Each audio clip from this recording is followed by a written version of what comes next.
I was at my local coffee shop the other day and one of the regulars came in and she'd been complaining that her sinus was so bad that she was taking steroids and she was on her third lot of antibiotics.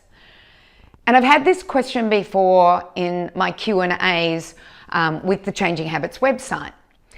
So this has really prompted me to think about, well, why would someone be having a sinus problem and all of a sudden it seems to have come up?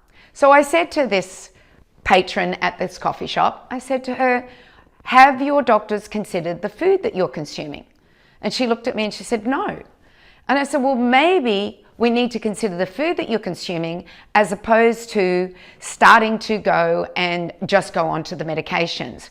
Yes, medications are wonderful, but let's try food first and let's see if it works. When you have sinus problems, it could be a particular food that is causing that issue. It could be that you need a chiropractic adjustment too, because that's one of the things that I do. But let's just look at the food for now. For me, when I had a problem with wheat, and that was 8 years ago, I figured that out, the issues I started to get was aches and pains, headaches, soreness or dryness in my throat, all sorts of issues like that. The minute I went off wheat, all of those issues disappeared. So what if it's a food that you're consuming that's causing these sinus problems? So one of the things is that you might like to try the healthy keto way in order to eliminate foods that may be causing it. That's the first one.